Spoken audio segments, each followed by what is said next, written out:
Hello सक्षम मान्यास, आपका आपके सक्षम एस अकेडमी में स्वागत है। मैं Vimlesh sir atomic structure and nuclei का structure of atomic atoms and nuclei इनका वन शॉट रिवीजन का था। वन शॉट तो नहीं बोल सकते, उसका फर्स्ट रिवीजन का पार्ट 2 लेके आया हूँ। आज थ्योरी चैप्टर्स होने वाला है, तो थोड़ा सा आप लोग से रिक्वेस्ट है कि आप लोग टेक्स्ट बुक भी साथ में लेके बैठोगे, पॉसिबल है तो। और नहीं है तो मैं नोट्स लिखने की वैसे कोशिश करूंगा, लेकिन अगर आपके पास टेक्स्ट बुक भी होगा तो प्लीज़ आप लोग साथ में लेके बैठोगे। चलो स्टार्ट करते हैं हम लोग। सबसे पहले देखो,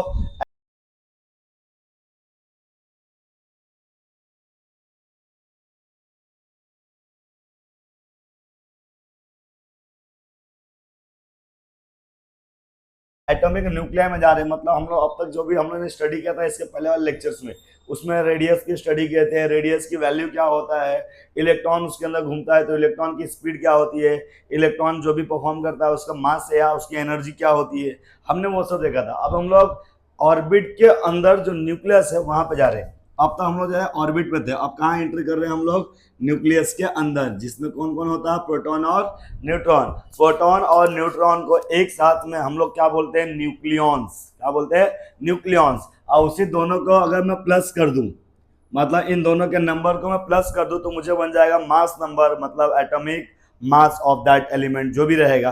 ठीक है, तो हमने देखो यहाँ पे कुछ सिंबल लिखा है, ये डेफिनेशन यहाँ पे नहीं बता रहा हूँ। अगर हमने प्रोटॉन के नंबर को काउंट किया, इसके अंदर जितने भी प्रोटॉन है उन सबके नंबर को काउंट किया, तो कहीं ना कहीं मुझे क्या मिल जाएगा, प्रोटॉन के नंबर को काउंट किया तो एटॉमिक नंबर मिल जाएगा।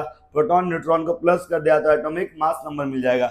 एटॉमिक नंबर को हम लोग रिप्रेजेंट करते हैं जेड से, और वही होता है नंबर ऑफ प्रोटॉन के बराबर। और दूसरा है मास नंबर, जिसको हम लोग रिप्रेजेंट करते हैं ए से, और नंबर ऑफ न्यूट्रॉन को हम लोग किससे रिप्रेजेंट करते हैं, एन से। एटॉमिक मास क्या बोला अभी आपको, number of proton plus number of neutron, इन दोनों को प्लस करते तो हमको किसकी वैल्यू मिल जाएगी, एटॉमिक मास की वैल्यू मिल जाएगी, या मास नंबर की। अब आपको देखो कोई भी एलिमेंट लिया मैंने, एक्स ऐसा रिप्रेजेंट किया, कोई भी एलिमेंट हो सकता है, क्लोरीन हो सकता है, सोडियम हो सकता है, कोई भी। तो यहाँ लेफ्ट साइड में इधर, ठीक है, सब स्क्रिप्ट में लेफ्ट साइड में जेड लिखते हैं। जेड मतलब कौन हो गया, एटॉमिक नंबर। जैसे क्लोरीन का एटॉमिक नंबर 17, सोडियम का एटॉमिक नंबर 11, ठीक है। और ऊपर जो होता है उसका मास लिखा जाता है, मास 35.5, सोडियम का 23। तो ऊपर किसको लिखा जाता है, मास नंबर को। अगर इसी ऊपर वाले में से नीचे वाले की वैल्यू को माइनस कर दोगे तो न्यूट्रॉन का नंबर भी मिल जाएगा। देखो ना, ये फॉर्मूले से आपको ए दिया है, जेड दिया है, जेड दिया है, माइनस वाले तो किसकी वैल्यू मिल जाएगी, एन की। ठीक है, तो एटॉमिक मास से आप लोग ने नंबर ऑफ प्रोटॉन अगर माइनस कर लिया या एटॉमिक नंबर, तो आपको कहीं ना कहीं न्यूट्रॉन का नंबर मिल सकता है। ठीक है, तो इससे रिलेटेड हमारे पास कुछ टर्म्स भी है, आइसोटोप, आइसोबार, आइसोटोन। आइसोटोप में एकदम सिंपल सा मतलब समझ लो कि इसके अंदर प्रोटॉन का नंबर एटॉमिक नंबर जो होता है, मतलब वही प्रोटॉन का नंबर या एटॉमिक नंबर सेम होगा, लेकिन एटॉमिक मास डिफरेंट होगा। ठीक है, ऐसे एलिमेंट्स जिसके अंदर प्रोटॉन्स का नंबर सेम रहेगा लेकिन एटॉमिक मास का नंबर डिफरेंट रहेगा, इनडायरेक्टली न्यूट्रॉन का नंबर डिफरेंट रहेगा, उसको हम लोग बोलते हैं आइसोटोप्स। तो simple definition, the atoms having the same number of proton, ऐसे एटम जिसके पास प्रोटॉन क्या है, same, but different number of neutron, उसके पास न्यूट्रॉन का नंबर क्या है, डिफरेंट, आर कॉल्ड आइसोटोप्स। अगर चमकता होगा बच्चा तो रिक्वेस्ट आपसे प्लीज आप लोग सुन के थोड़ा सा लिखना। ठीक है, और एग्जांपल देखो, हाइड्रोजन का एटॉमिक नंबर 1, एटॉमिक मास 1। हाइड्रोजन का दूसरा भाई ड्यूटेरियम, जिसका एटॉमिक नंबर 1, एटॉमिक मास 2। हाइड्रोजन का तीसरा भाई एटॉमिक नंबर 1 और एटॉमिक मास 3। तो देखो कैसे ध्यान से, तो ऊपर का मास नंबर जो है वो डिफरेंट है, लेकिन नीचे का प्रोटॉन का नंबर है वो क्या है, सेम। वैसे एग्जांपल एक और है, हीलियम का देखो प्रोटॉन का नंबर देखो, दोनों का नीचे सेम है, एटॉमिक मास नंबर सेम, लेकिन दोनों का एटॉमिक नंबर सेम दोनों का, लेकिन एटॉमिक मास देखो दोनों का डिफरेंट है। समझ पा रहे क्या, मतलब एटॉमिक नंबर सेम हुआ मतलब नंबर ऑफ प्रोटॉन, और मास नंबर डिफरेंट हुआ मतलब नंबर ऑफ न्यूट्रॉन। तो इसको हम लोग किस में स्टडी करेंगे, आइसोटोप्स में। आइसोबार के अंदर क्या होगा, आपका जो एटॉमिक मास रहेगा वो सेम रहेगा, प्रोटॉन का नंबर अलग अलग रहेगा। देखो डेफिनेशन क्या लिखा हूं, the atoms having the same mass number का ऊपर का वैल्यू क्या रहेगा, सेम। ठीक है, मतलब एटॉमिक मास सेम है, ऊपर का जो मास लिखा है वो सेम है, लेकिन एटॉमिक नंबर अलग अलग है। Mass number same, atomic number अलग, किसमें आ जाएगा, आइसोबार में। और आइसोटोन में क्या होगा, नंबर ऑफ न्यूट्रॉन सेम होगा। क्या सेम होगा, नंबर ऑफ न्यूट्रॉन। ठीक है, अब देखो दिखने से आपको बोलोगे सर ये भी तो सेम ही दिख रहा है, इसके जैसा ही है, लेकिन ऐसा नहीं है इसमें। ठीक है, हमको इसमें रियल नहीं लेना चाहिए था, 4 वाला लेना चाहिए, वो वाला तो सही आएगा ही नहीं। इसके अंदर न्यूट्रॉन का नंबर सेम आना चाहिए। किसका नंबर सेम आना चाहिए? न्यूट्रॉन का। देखो हाइड्रोजन की मैं बात कर रहा हूँ, आपको ये दूसरा एग्जांपल ही ले लेगा। H1 2 वाला देखो मेरे बुक में कौन सा एग्जांपल दिया है,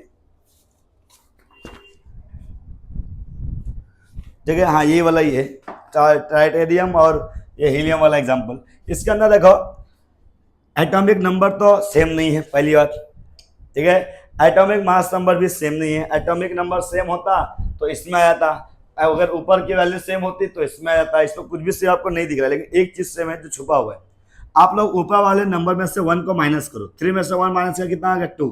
तो ऊपर में से अगर इस नीचे को माइनस करो तो क्या मिल जाता है? Number of neutron. अच्छा, इधर भी ऊपर वाले में से नीचे वाले नंबर को माइनस करो, तो 4 में से 2 माइनस किया तो अभी भी मतलब देखो न्यूट्रॉन का नंबर सेम है। तो डेफिनेशन क्या लिखा हूं? The atom having the same number of neutron, same number of neutrons but different atomic number. Atomic number अलग अलग, न्यूट्रॉन का नंबर सेम। उसको किस में काउंट करेंगे हम लोग? आइसोटोन्स में। एग्जांपल देख लोगे, आगे बढ़ेंगे। आ जाओ अगला टॉपिक पे आएंगे हम लोग। तो अगला टॉपिक है हमारे पास units of measuring masses of the atom and the sub atomic particles. मतलब हमारे पास देखो 3 लोग होते हैं, इलेक्ट्रॉन, प्रोटॉन और न्यूट्रॉन। अगर किलो में उसका मास वजन करते हैं हम लोग, मास की बात कर रहा हूं मैं, हाँ। अगर इलेक्ट्रॉन रहेगा तो ई लिखेंगे, प्रोटॉन रहेगा तो पी लिखेंगे, न्यूट्रॉन रहेगा तो एन लिखेंगे। समझ में आएगा?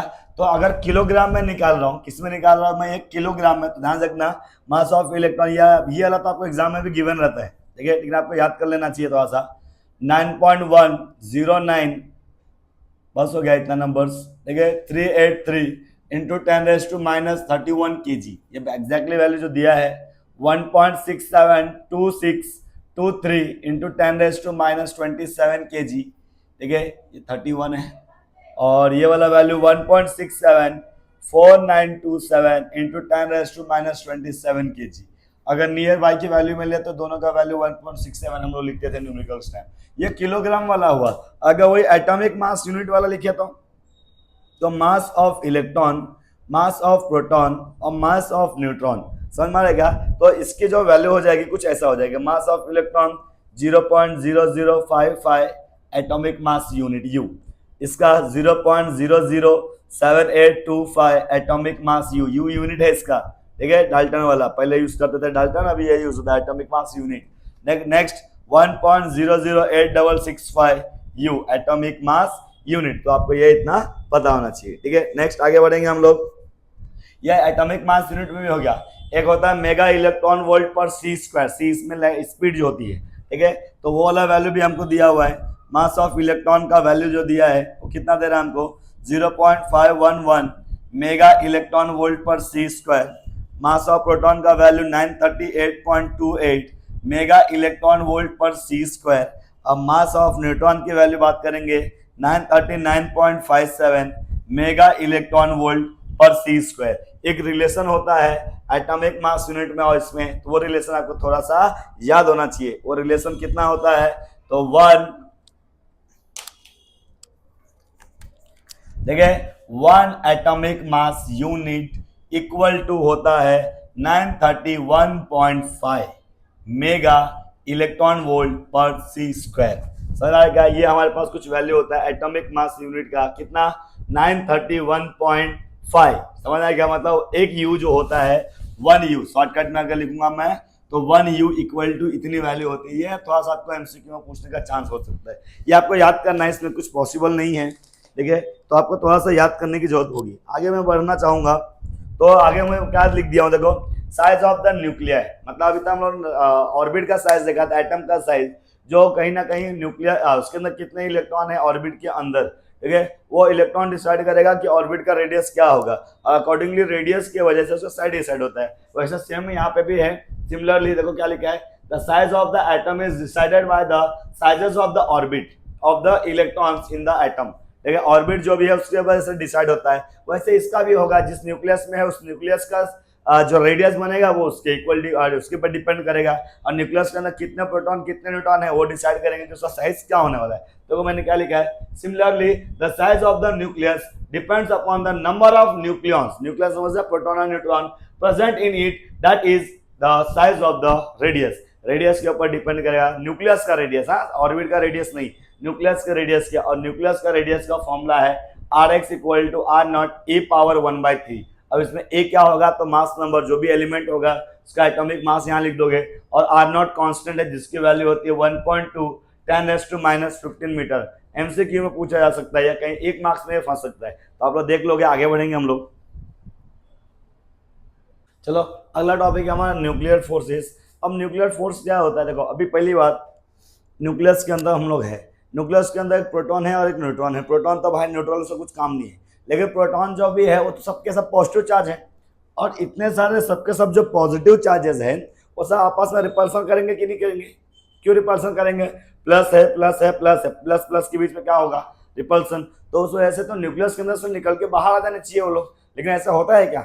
नहीं होता। ऐसा होता है हालांकि बाद में जाके, लेकिन नॉर्मल एलिमेंट्स में ऐसा तो नहीं हो रहा है। कुछ तो रीजन होगा ना, जो कोई तो इसको बांध कर रखता होगा। वही फोर्स है हमारा न्यूक्लियर फोर्स, जो उन्हीं प्रोटॉन्स को, उन्हीं न्यूक्लियॉन्स को न्यूक्लियस के अंदर बांध के रखा है, होल्ड करके रखा है। समझ में आ गया? अगर ये नहीं हो गया तो तुरंत टूट के बाहर आ जाएंगे। ठीक है, देखो क्या लिखा मैंने, the forces exerted inside the nucleus. कहाँ हो रहा है? Inside the nucleus of an atom which holds the proton and neutrons is called nuclear force. जो प्रोटॉन और न्यूट्रॉन को होल्ड करके रखता है, जो अच्छा होल्ड करने से क्या होगा? रखने से वो आइटम जो है वो स्टेबल रहेगा। समझ आएगा? तो उसके लिए हमारा हेल्पफुल है। नेक्स्ट, इसका दो टाइप है, एक स्ट्रॉन्ग न्यूक्लियर फोर्स और एक वीक न्यूक्लियर फोर्स। उसके बाद हमको कुछ प्रॉपर्टीज है। Property number 1, it is the strongest force among the sub atomic particle. देखिए चार टाइप के फोर्स होते हैं, gravitational force, electromagnetic force, gravitational force, electromagnetic force, strong nuclear force, weak nuclear force. समझ गया? तो दोनों स्ट्रॉन्ग और वीक तो न्यूक्लियर है, तो तीन बच गए। तो तीनों में सबसे ज्यादा पावरफुल फोर्स माना जाता है, लेकिन इसका रेंज ज्यादा नहीं होता है। तो क्या बोल रहे हैं? Its strength is 50 to 16 time larger than that of the electrostatic force. Electrostatic force से 50 से 60 गुना ज्यादा पावरफुल है। Range of the nuclear force is very small.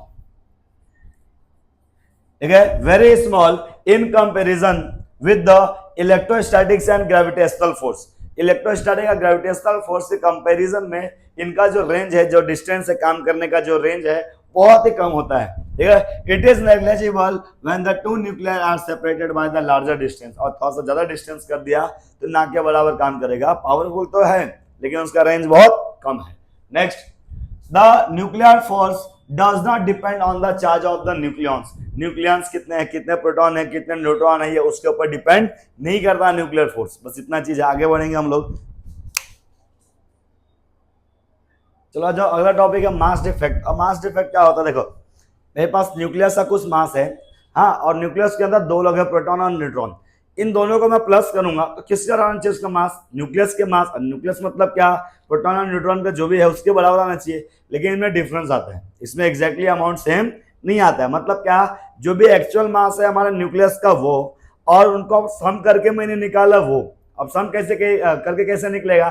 तो प्रोटॉन और न्यूट्रॉन इन दोनों के मास को प्लस करूंगा तो टोटल मिल जाएगा ना न्यूक्लियस का मास। लेकिन इन दोनों में सेम नहीं आता है, डिफरेंस आता है। उसे डिफरेंस को हम लोग बोलते हैं मास डिफेक्ट। एकदम सिंपल डेफिनेशन लिखा है, the difference between the actual mass of the nucleus, nucleus का जो एक्चुअल मास है वो जो पहले से टोटल गिवन है, and the sum of the masses of the constituent nucleon. Constituent nucleon मतलब प्रोटॉन और न्यूट्रॉन, उन दोनों का सम करूंगा कुछ मास निकलेगा, और न्यूक्लियस का एक्चुअल मास, इनमें डिफरेंस आता है। ठीक है, देखो सिंपल लिखा है यहाँ पे, डेल्टा एम से रिप्रेजेंट करते हैं sum of masses of the proton and neutron minus actual mass of the nucleus. ठीक है, न्यूक्लियस का एक्चुअल मास जो भी रहेगा वो। ठीक है, और इसको हम लोग कैसे लिखते हैं?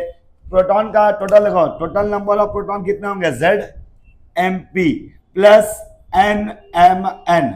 ठीक है, नंबर ऑफ न्यूट्रॉन का मल्टीप्लाई भी कर दिया तो टोटल मिल जाएगा।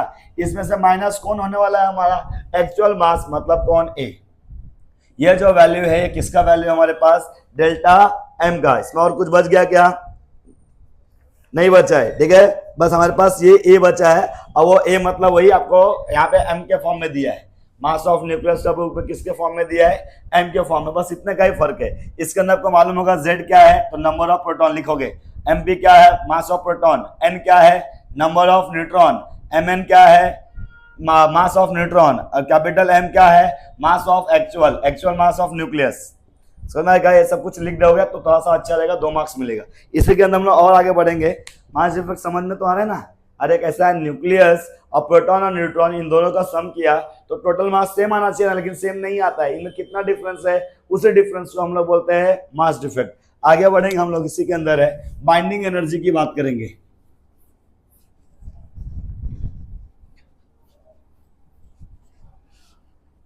बाइंडिंग एनर्जी में काफी ज्यादा काम आएगा। बाइंडिंग एनर्जी का सिंपल आपको मीनिंग पता ही होना चाहिए, नाम में दिख रहा है बाइंडिंग एनर्जी, मतलब ऐसा एनर्जी जो प्रोटॉन्स को, न्यूट्रॉन्स को, फोर्सेस को तो न्यूक्लियर फोर्स बोल दिया था, लेकिन कुछ एनर्जी भी तो लगेगी इनको बांध के रखने के लिए।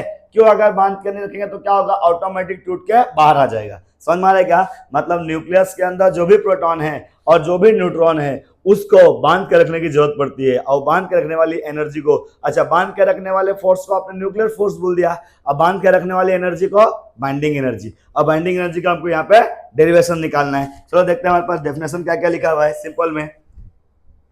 हाँ, बहुत सिंपल डेफिनेशन लिखा है, the amount of text book से अपने को चलना चाहिए, तो ये सब चीज हमेशा ध्यान रखने का। The amount of energy required to separate all nucleons from the nucleus is called binding energy. ऐसा मत बोलो, सिंपल लिखेंगे हम लोग, ये डेफिनेशन ऐसा मत लिखो। The amount of energy required to bind the nucleons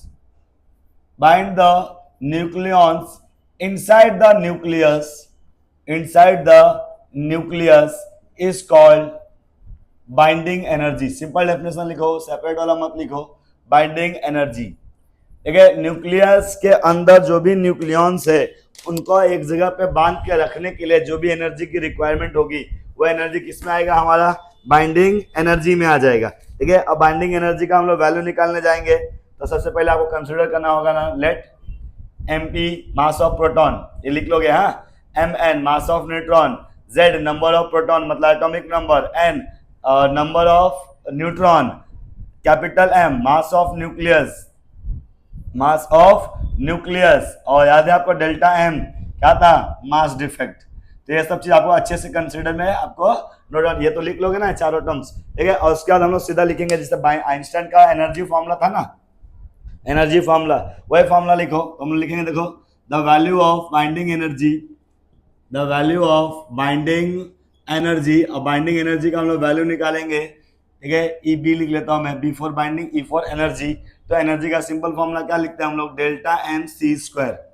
अरे याद है ना आइंस्टाइन का equation, E is equal to M C square. बस यहाँ पे आपको क्या लिखना है, डेल्टा एम लिखना है। मास डिफेक्ट यहाँ पे मेन रोल में है। ठीक है, और मास डिफेक्ट की आपको वैल्यू मालूम है, मास डिफेक्ट का वैल्यू थोड़ी देर पहले हम लिखा था, क्या था, ZMP plus NMN minus capital M और यहाँ पे आ गया C स्क्वायर। तो ये जो फॉर्मूला मिल रहा है, ये फॉर्मूला मुझे किसका मिल जा रहा है, बाइंडिंग एनर्जी का। इसमें और कुछ भी आपको डिवाइड करने की जरूरत नहीं है। बाइंडिंग एनर्जी पर न्यूक्लियॉन्स कभी रहा अगर, ठीक है, तो आपको क्या करना रहेगा। ठीक है, तो ये चीज भी लिख लेता हूं इसके अंदर, बाइंडिंग एनर्जी पर न्यूक्लियॉन्स। ठीक है, तो क्या होगा इसका फॉर्मूला, पर न्यूक्लियॉन्स मतलब ऐसा, binding energy upon per nucleon मतलब ये, तो क्या रहेगा, binding energy of nucleus upon nucleons का डिवाइड कर दो मतलब ए। ठीक है, ये चीज हमारे पास रहेगा। और न्यूक्लियस के अंदर बाइंडिंग एनर्जी का वही सिंपल फॉर्मूला जो है वो भी आप लोग लिख लोगे। अगर पर न्यूक्लियंस आया तो आपको उसका न्यूक्लियंस का जो भी एटॉमिक मास नंबर होता है उससे आपको यहाँ पे डिवाइड कर देना है, तो आपको पर न्यूक्लियंस मिल जाएगा। तो एग्जाम में देखना आपको कौन से पैटर्न में पूछ रहा है, उस पैटर्न में आपको लिखना रहेगा। क्लियर हो रहा है सब बच्चा को। तो सिंपल फॉर्मूला आपको मास डिफेक्ट का पता होना चाहिए, मास डिफेक्ट की वैल्यू यहाँ पे रख दो, चाहिए तो ऐसा रीजन दे दो, सिंस डेल्टा एम मतलब मास डिफेक्ट इक्वल टू क्या था, Z M P plus M N N minus capital M, छोटू छोटू लिखने का ऐसा एम एन। ठीक है, तो ये आप लोग लिख लोगे। आगे बढ़ेंगे फटक से हम लोग। चलो जो अगला टॉपिक है हमारा रेडियो एक्टिव डीकेज। अब देखो जब बाइंडिंग एनर्जी, क्योंकि ये होल्ड करके रख रहा है, लेकिन समझो बाइंडिंग एनर्जी अगर कमजोर पड़ गया, मतलब कैसा, जैसे जैसे आप लोग एटॉमिक मास ऊपर जाते रहते हो ना, तो नंबर ऑफ प्रोटॉन छोटे से न्यूक्लियस में बढ़ते जाता है। अब इतना ज़्यादा बढ़ते बढ़ते बढ़ते बढ़ते एक टाइम ऐसा आ रहा है कि हमारे बाइंडिंग एनर्जी जो उनको बांध के रख रही है वो भी कमजोर पड़ जा रही है। तो जब कमजोर पड़ जाएगी तो ऑटोमेटिक उसके जो पार्टिकल्स है वो अनस्टेबल बन चुके हैं और अपने आप को स्टेबल करने के लिए धीरे धीरे टूटना स्टार्ट करता है, रेडिएशन के फॉर्म में टूट के निकलता है, इसलिए उसको हम लोग रेडियो एक्टिव डीके बोलते हैं। अब इसके अंदर कैसा होता है, ये टूटते क्यों है, क्योंकि अनस्टेबल हो गए। अपने आप को क्या करना है लोगों, स्टेबल। हर एक लोग अपने आप को स्टेबल करने के लिए मेहनत करता है कि भाई मैं स्टेबल हो जाऊं, समझ रहेगा, अनस्टेबल केस से। तो बाइंडिंग एनर्जी जब वीक हो जाती है, कमजोर पड़ जाती है, तब ये प्रोसेस होता है। इसके अंदर जो मेन एटम जो टूटता है उसको पेरेंट न्यूक्लियस बोलते हैं, जो टूटने के बाद जो नया बन के तैयार होता है डॉटर न्यूक्लियस बोलते हैं, जो प्रोसेस है उसको रेडियो एक्टिविटी बोलते हैं। क्या बोले, समझ में आ रहेगा, फिर से सुनो। जो न्यूक्लियस अनस्टेबल है, अपने आप को टूट गए मतलब छोटा कर रहा है, तो जो टूट रहा है मेन ओरिजिनल उसको पेरेंट न्यूक्लियस, जो टूट के छोटा सा नया बाबू सा तैयार हुआ वो क्या हो गया, डॉटर न्यूक्लियस। और ये जो प्रोसेस है जिसमें टूट रहा है वो क्या है, रेडियो एक्टिव डीके। इसके अंदर 3 टाइप का डीके होता है, अल्फा डीके, बीटा डीके और गामा डीकेज। समझ में आया क्या, अल्फा बीटा और गामा 3 टाइप का रेडिएशंस निकलते हैं, ठीक है। इसमें ये दोनों तो पार्टिकल्स है और ये पार्टिकल नहीं है, ये रेडिएशन के फॉर्म में है, रे रहता है, ये रेज, समझ में आ रहेगा, रे के फॉर्म में रेडिएशन निकलता है। बाकी ये दोनों तो कुछ पार्टिकल्स होते हैं, डिटेल में देखेंगे हम लोग, ठीक है। पहले देखो क्या लिखा हमारे पास, सब nuclei occurring in the nature are not so stable. कुछ न्यूक्लियस है जो स्टेबल नहीं होते and undergo changes in their structure, और अपने स्ट्रक्चर में कुछ चेंजेस करते हैं by emission of some particles, अपने अंदर कुछ पार्टिकल को एमिट करके, वही प्रोसेस को हम लोग बोलते हैं रेडियो एक्टिविटी।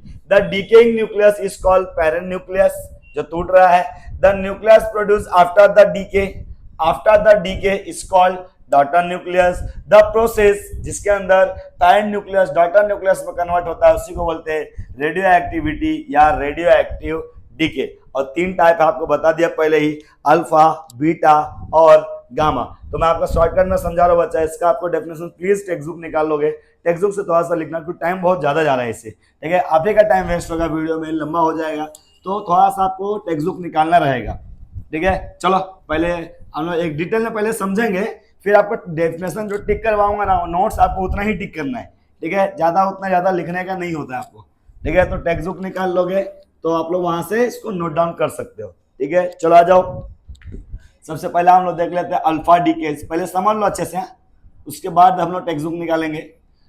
अल्फा डीके जब होता है तो इतना याद रखना, इसमें अल्फा पार्टिकल टूट के अलग होगा। क्या टूट के अलग होगा, अल्फा पार्टिकल। और अल्फा पार्टिकल के बारे में स्टार्टिंग में ही रुदरफोर्ड सन के एक्सपेरिमेंट में मालूम चल गया था कि अल्फा पार्टिकल जो होता है वो न्यूक्लियस हीलियम एटम के बराबर होता है। किसके बराबर होता है, हीलियम एटम। अल्फा पार्टिकल जो है वो हीलियम एटम के बराबर होता है। अब क्योंकि जब हीलियम टूट के अलग होगा किसी में से, तो हीलियम का टूटना मतलब क्या, हीलियम के पास 2 प्रोटॉन 2 न्यूट्रॉन, अरे हीलियम का atomic number 2, atomic mass number 4, मतलब क्या हो गया, 2 प्रोटॉन होता है 2 न्यूट्रॉन। इसका मतलब क्या समझ में आ रहा है, जब भी अल्फा डीके होगा तो उसके अंदर से 2 प्रोटॉन कम हो जाएगा और 2 न्यूट्रॉन कम हो जाएगा। देखो सिंपल फॉर्मूला लिखता हूं मैं, एक्स हमारा पेरेंट न्यूक्लियस है, वाई हमारा डॉटर न्यूक्लियस है, और इसमें अल्फा पार्टिकल टूट के अलग हो रहा है। तो इसका एटॉमिक नंबर यहाँ लिखते हैं, एटॉमिक मास यहाँ लिखते हैं, एटॉमिक नंबर यहाँ, एटॉमिक मास यहाँ। जब इसके अंदर से अल्फा पार्टिकल टूट के अलग हो रहा है तो एटॉमिक नंबर कितना कम होगा, 2। अरे प्रोटॉन 2 कम हो रहा है मतलब एटॉमिक नंबर 2 कम होगा, तो यहाँ क्या मिलेगा, Z-2। और एटॉमिक मास देखो 2 इसका 2 इसका, ये 2 मत माइनस करना है, इसमें से कितना माइनस करोगे, 4। क्यों, एटॉमिक मास मतलब प्रोटॉन और न्यूट्रॉन दोनों का सम होता है, ठीक है। तो देखो 2 प्रोटॉन 2 न्यूट्रॉन टूट के अलग हो रहा है, मतलब एटॉमिक मास कितना कम हो जाना चाहिए, 4, और एटॉमिक नंबर कितना कम होना चाहिए, 2। ऐसा डीके जिसके अंदर 2 प्रोटॉन और 2 न्यूट्रॉन कम हो जाता है उसको अल्फा डीके बोलते हो, ठीक है। 2 प्रोटॉन 2 न्यूट्रॉन की वजह से एटॉमिक मास कितना हो जा रहा है, 4, इसलिए एटॉमिक मास में 4 कम किया। एग्जांपल हमारे पास देखते हैं, वो कौन सा था, बिस्किट थाली में बिस्मिथ थैलियम वाला एग्जांपल हमारे पास होता था, हाँ ये तो है।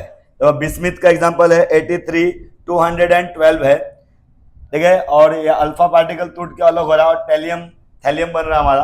अब मुझे बताओ 83 है, 2 कम होगा ना, Z में से 2 कम होना, 83 में से 2 कम हुआ तो 81, और 81 होता है थैलियम का, और एटॉमिक मास 212 है, इसमें से 4 कम होगा तो कितना बचेगा, 208। तो ये एग्जांपल आपको वहां पे लिखना रहता है, ठीक है। टेक्स्ट बुक में आ जाओगे सबसे पहले, ध्यान से देखना वहां पे क्या लिखा है, it is a type of decay in which helium nucleus are emitted. Helium nucleus मतलब कैसा, the parent nucleus thus loses 2 proton and 2 neutron. In this type mass number decrease by 4, atomic number decrease by 2। मतलब atomic mass कितने से decrease हुआ, 4 से, और atomic number 2 से। अगर नहीं समझो टेक्स्ट बुक नहीं निकाला तो सुन के फटाफट लिख लोगे, ठीक है। चलो फिर से, in this type of decay in which helium nucleus are emitted. Next क्या बोल दिया, the parent nucleus thus loses 2 proton and 2 neutron. In this type mass number decreases by 4 and atomic number decreases by 2। और ये वाला example आपको लिख लेना है, टेक्स्ट बुक में बच्चा अच्छे से मिलेगा, ठीक है। और एनर्जी, ठीक है, वो एनर्जी आपको लिखना रहेगा क्यू वैल्यू। तो क्या बोलते हैं उसको, क्यू वैल्यू। क्वालिटी फैक्टर्स, ठीक है, तो कैसा लिखने का क्वालिटी फैक्टर जब भी रहेगा तो लेफ्ट साइड वाले को पॉजिटिव, राइट साइड वाले को नेगेटिव। एनर्जी जो फैक्टर निकालोगे तो हमेशा याद रखना, एनर्जी फैक्टर को क्यू से बोल रहे हो, क्वालिटी फैक्टर क्यू फैक्टर। क्या बोल रहे हो, क्यू फैक्टर। आपके बुक में इसको क्यू वैल्यू बोलते हैं। तो अल्फा डीके का जब क्यू वैल्यू निकालूंगा तो याद रखना, लेफ्ट में कौन है, एक्स, तो मास ऑफ एक्स। लेफ्ट वाले को पॉजिटिव, राइट वाले सबको नेगेटिव। राइट में कौन है, तो मास ऑफ, यहां पे लिखूंगा y minus mass of alpha.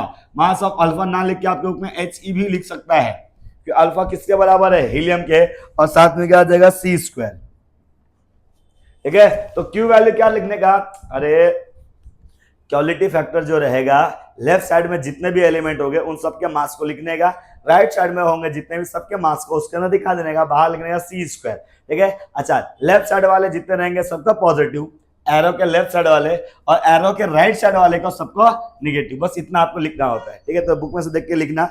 आगे बढ़ेंगे हम लोग बीटा डीके। तो बीटा डीके के तो हमारे पास 2 टाइप है।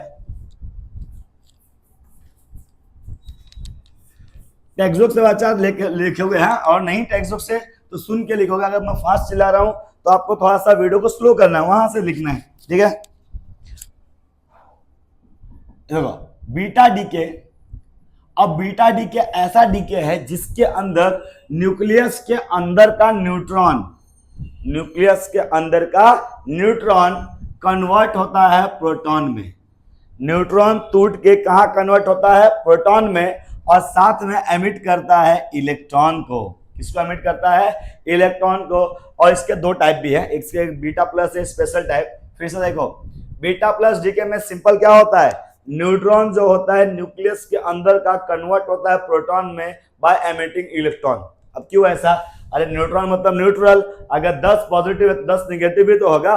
तो न्यूट्रॉन कन्वर्ट हो रहा है प्रोटॉन में और इलेक्ट्रॉन को एमिट कर रहा है, साथ में एंटी न्यूट्रिनो। न्यूट्रिनो और एंटी न्यूट्रिनो सब एटॉमिक पार्टिकल्स होते हैं जिनका मास तो नहीं होता है लेकिन एनर्जी छोटा मोटा होता है। समझ आ रहा है क्या, तो ये सब पार्टिकल है जिनका मास नहीं होता है लेकिन एनर्जी इनके पास होता है, ठीक है। तो अगर बीटा डीके की बात कर रहा हूं तो मैं क्या बोला इसके अंदर, कि न्यूक्लियस के अंदर का न्यूट्रॉन कन्वर्ट होता है प्रोटॉन में। मतलब एक न्यूट्रॉन देखो टूट के कम हो रहा है, एक न्यूट्रॉन टूट के कम हो रहा है। अच्छा, एक्स वाले फॉर्मेट में लिखते हैं, ई माइनस और एंटी न्यूट्रिनो तो रहेगा ही, न्यूट्रिनो, ठीक है। अच्छा, यहां पे एटॉमिक नंबर Za, क्या बोल रहा हूं, एक न्यूट्रॉन टूट के कम हुआ, एक न्यूट्रॉन टूट के क्या हो गया, कम, लेकिन एक प्रोटॉन बढ़ गया।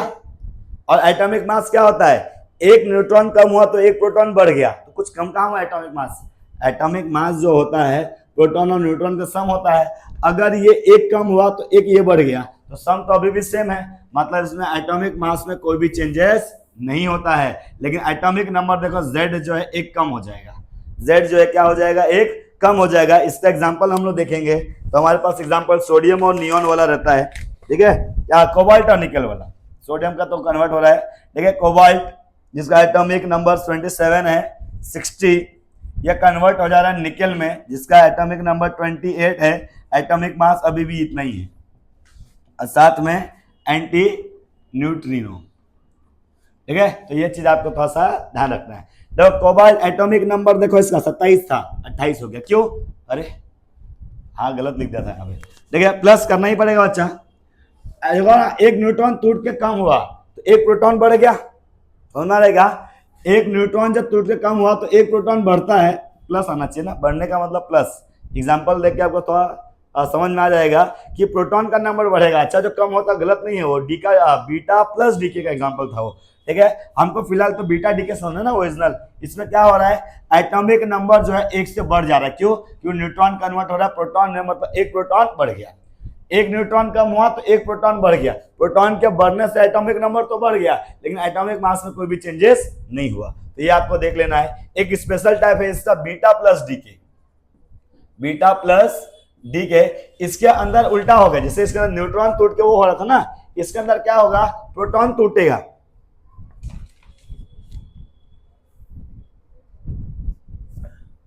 ठीक है, इसके अंदर कौन टूटेगा, प्रोटॉन टूटता है, कन्वर्ट होता है न्यूट्रॉन में और साथ में एमिट करता है पॉजिट्रॉन। तो ये पहला है जो पॉजिट्रॉन बोल रहे इसको। अभी तक जब E minus E minus E minus मतलब इलेक्ट्रॉन इलेक्ट्रॉन इलेक्ट्रॉन, अब ये प्लस है तो इसको बोलते हैं पॉजिट्रॉन। वैल्यू दोनों का सेम है, बस उसके बाद चार्जेस अलग है, ठीक है। और जब भी पॉजिट्रॉन आएगा तो साथ में आता है neutrino.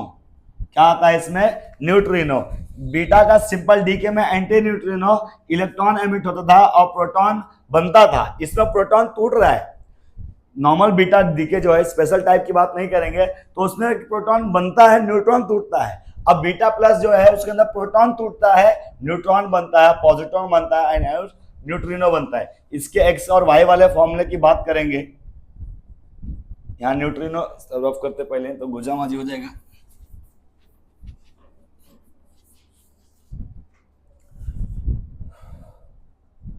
Neutrino, positron, atomic number Z, अरे atomic number Z, atomic mass. Atomic mass में तो अभी भी चेंजेस नहीं, कि एक प्रोटॉन कम हुआ तो एक न्यूट्रॉन बढ़ गया, अभी भी वो बैलेंस है। लेकिन प्रोटॉन के कम होने से एटॉमिक नंबर तो कम होगा। एटॉमिक नंबर यहाँ पे एक कम हो जा रहा है, पिछली बार वाले में एक बढ़ गया था, इसमें क्या हो जाता है, एक कम हो जाता है। एग्जाम्पल की बात करेंगे तो वही सोडियम और नियॉन वाला ले लेते हैं। 1122 ये कन्वर्ट होता है नियॉन में, जिसका एटॉमिक नंबर 10 है, 22, और साथ में E प्लस बनाता है और न्यूट्रिनो का फॉर्मेशन करता है। ठीक है, बस यही हमारा बीटा डीके और बीटा प्लस डीके। शॉर्टकट में समझाया जाए तो बीटा डीके के अंदर न्यूट्रॉन जो है वो ब्रेक होता है प्रोटॉन और इलेक्ट्रॉन में न्यूक्लियस के अंदर। एक प्रोटॉन के बढ़ने से एटॉमिक मास या एटॉमिक नंबर एक बढ़ जाता है, लेकिन एटॉमिक नंबर में एटॉमिक मास में कोई भी चेंजेस नहीं होता है। बीटा प्लस डीके इसका उल्टा टाइप है, जिसके अंदर प्रोटॉन टूटता है, न्यूट्रॉन बनाता है। बीटा वाले में क्या था, न्यूट्रॉन टूट के प्रोटॉन बनाता है। बीटा प्लस जो स्पेशल टाइप है, इसके अंदर क्या हो रहा है, प्रोटॉन टूटता है, न्यूट्रॉन बनाता है, पॉजिट्रॉन को एमिट करता है। क्योंकि प्रोटॉन टूट रहा है मतलब एक प्रोटॉन कम हो रहा है, इसलिए एटॉमिक नंबर एक से कम हुआ था, एटॉमिक मास में कोई भी चेंजेस नहीं होता है। तो बुक में से आप लोग डेफिनेशन देख के एकदम लिखोगे, सिंपल एकदम डेफिनेशन। देखो मैं क्या, अब मैं जिसमें लिया हूं इसको तो चलो इसी से मैं रीड करता हूँ, शायद आप लोग यहाँ सुन के लिख लो। क्या बोला देखो, in this type of decay in which the electrons and positrons are emitted, electron emit होगा या फिर पॉजिट्रॉन, देखो दोनों था बीटा प्लस डीके को मिला के। The basic process which takes place inside the parent nucleus is, यही हमारा जिसके अंदर, अरे मिटा दिया वो, जिसके अंदर न्यूट्रॉन ब्रेक होता था और कन्वर्ट होता था प्रोटॉन के अंदर। आगे क्या और दे रहा है हमको, और आगे the another type of beta plus, बच्चा इसमें समझ लिखो, आपके टेक्स्ट में बहुत मस्त आंसर लिखा है, वहां से लिखना। देखिए वहां पर कैसा लिखा मिलेगा आपको, in beta plus decay the nucleus emits the neutron emits the electron by converting into the proton inside the nucleus, ऐसा स्टेटमेंट है बुक में, तो आपको वो लिखना है। ठीक है, और बीटा प्लस डीके का वहां पे लिखा रहेगा, अगले पेज पे आपको मिलेगा, there is special type of beta plus decay in which proton emits the neutron by emitting the positron and neutrino. तो वो डेफिनेशन आप लोग बच्चों टेक्स्ट बुक वाला लिखोगे और एग्जांपल सब अच्छे से लिख दोगे। अगर इसकी भी क्यू वैल्यू की बात करेंगे तो लेफ्ट साइड वाले जो भी लोग होंगे, लेफ्ट साइड वाले, ठीक है, जो भी लोग होंगे उसके मास को पॉजिटिव लिखना और राइट साइड वाले के मास को नेगेटिव लिखना, अब बाहर क्या लगा देना, सी स्क्वायर, तो क्यू वैल्यू आपको मिल जाती है। आगे बढ़ेंगे बच्चा हम लोग, और लास्ट आ गया हमारे पास गामा डीके। तो गामा डीके बच्चा एक पार्टिकल नहीं होता है, ये भी आपको टेक्स्ट बुक से ही लिखना रहेगा। स्टार्टिंग का आपको 1.5 पैराग्राफ रहेगा, पहला पैराग्राफ पूरा रहेगा, बस वहां पे as you know gamma rays high energy photons वो नहीं लिखना है, हम लोग जानते हैं वो चीज, वो ऐसा नहीं लिखना है। कैसा लिखना रहेगा, आपको टेक्स्ट बुक से देख के लिखना रहेगा। तो टेक्स्ट बुक में क्या रहेगा आपको, गामा डीके। तो गामा डीके जो होता है, क्योंकि इसके अंदर कोई भी पार्टिकल टूट के अलग नहीं होता है, तो पेरेंट न्यूक्लियस और डॉटर न्यूक्लियस सेम होता है, समझ में आएगा। पेरेंट न्यूक्लियस और डॉटर न्यूक्लियस इसमें क्या होता है, सेम, लेकिन एक चीज का फर्क होगा। जैसे सुबह से मैं शाम तक काम कर रहा हूँ, सुबह से जो मेरी एनर्जी थी अभी जो शाम हो गया तो एनर्जी अभी सेम है क्या? अच्छा, एनर्जी सेम नहीं है क्या? मेरा साइज छोटा हो गया क्या सुबह से शाम तक घिस के मैं छोटा हो गया काम कर करके? ऐसा तो हो नहीं रहा है, लेकिन मैं क्या है, मेरी एनर्जी कम हो रही है। मतलब पार्टिकल तो मेरे अंदर से कम नहीं हुआ, लेकिन एनर्जी क्या हो गई, कम। यही होता है बीटा वाले में, क्योंकि जो पेरेंट न्यूक्लियस होता है वो बहुत हाई एनर्जी न्यूक्लियस होता है, जो डॉटर न्यूक्लियस होता है वो लो एनर्जी होता है, क्योंकि उसकी कुछ एनर्जी बाहर जा चुकी है। समझ में आएगा? तो ये डेफिनेशन आपको टेक्स्ट बुक में मिलेगा, तो वही आपको देख के वो लिख लेना है। इसमें देखो क्या सिंपल में है क्या,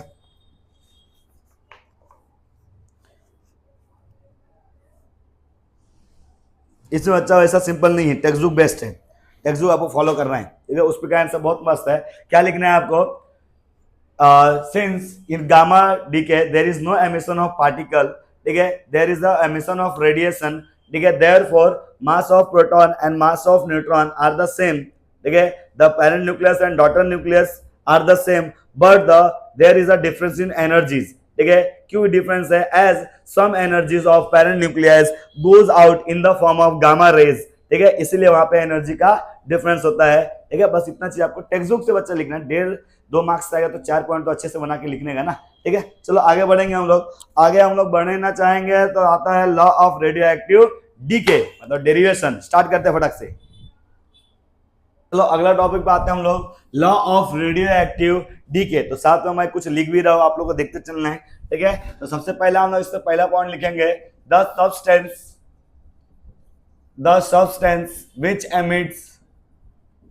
emits स्पॉन्टेनियस मतलब कंटिन्यूअस, ये सब देख के थोड़ा डर नहीं जाने का, स्पॉन्टेनियस, अरे ज्यादा ई लगा दिया हूं, एक ही ई लगा भाई, spontaneous emission of radiation from their nuclei is called radioactive substance। मतलब ऐसे लोग जो कंटिन्यूअसली अपने अंदर से कुछ तो चीज तोड़ के बाहर निकाल रहा है, एमिशन कर रहा है कंटिन्यूअस, उसको हमने क्या बोल दिया? Radio active substance. इसके एग्जांपल में बात करेंगे तो यूरेनियम, रेडियम, थोरियम, ये सब लोग आते हैं, ठीक है। और ये जो प्रोसेस है जिसमें कंटिन्यूअसली एमिशन होता है, इसको हम लोग क्या बोले थे? रेडियो एक्टिविटी, याद है ना? तो the phenomenon of spontaneous emission of radiation from the radioactive substance is called radioactivity। Simple है, ठीक है। ये बैकवेरल साइंटिस्ट की रिस्पेक्ट में ये इन्होंने ये सब काम किया था, जिन्होंने देखा था एटॉमिक नंबर अगर 82 से ज्यादा होता है तो ये रेडिएशन हमको देखने को ज्यादा मिलता है। एटॉमिक नंबर 82 से ज्यादा होता है तो ये रेडिएशन हमको देखने को मिलता है, ठीक है। स्टेटमेंट की बात करेंगे, हमारे पास स्टेटमेंट है,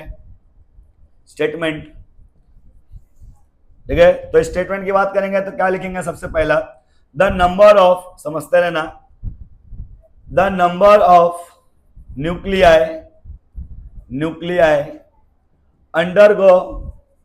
undergoing the decay per unit time is proportional to the number of unchanged nuclei present at that time। मतलब initial number of nuclei, unchanged nuclei मतलब क्या? इनिशियल। तो फिर से देख लो क्या बोल रहा है, the number of nuclei undergoing the changes, simple भाषा में the rate of decay is directly proportional to the initial number of atom. Simple भाषा में ये स्टेटमेंट होता है, ये वही चीज यहाँ पे लिखा हुआ है, ठीक है। लेट मानते हैं हम लोग, अज्यूम कर लेते हैं एन, ठीक है, ये पहले हम लोग एन नॉट लिखते हैं, N nought be the initial number of radioactive substance at a time t equal to 0। जब टाइम मेरा t इक्वल टू 0 था तब की बात कर रहे हैं हम लोग, ये रेडियो एक्टिव सब्सटेंस का। अच्छा आगे और बढ़ेंगे हम लोग, और क्या क्या बच गया इसके अंदर? डीएन की बात करेंगे तो क्या होगा, ठीक है, disintegrated in the short interval, ऐसा लिखो, change in number of atom, change in number of atom in time dt, छोटा सा टाइम लिया dt।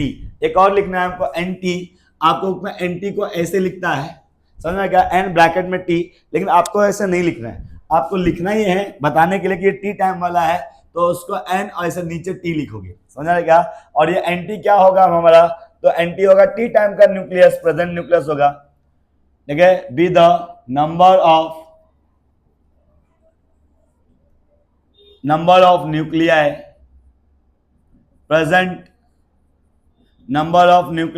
Present at time t। जब टाइम t पास हो गया था तब की बात कर रहे हो, जब टाइम 0 था तो n नॉट था, और ये ठीक है। सीधा डेरिवेशन स्टार्ट करते हैं, हमारा बस हो गया। आपका स्टेटमेंट में क्या होता है, द रेट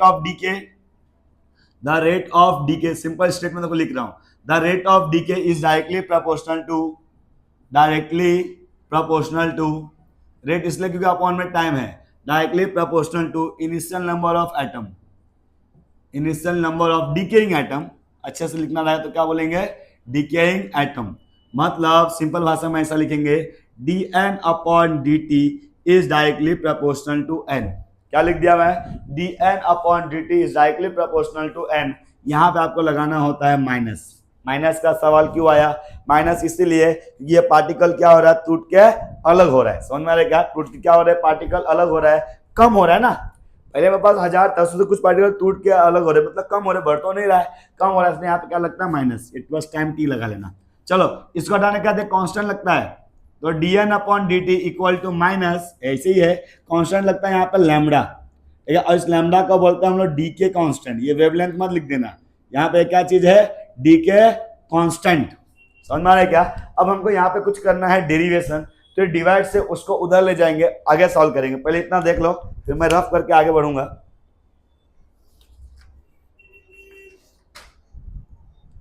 स्टेटमेंट सिंपल में समझ में आ रहा है ना, ठीक है, कंटिन्यूअसली एमिशन कर रहा है। चलो डेरिवेशन पे थोड़ा ध्यान दो, इसी में, इसी के आगे हम लोग कंटिन्यू कर रहे हैं।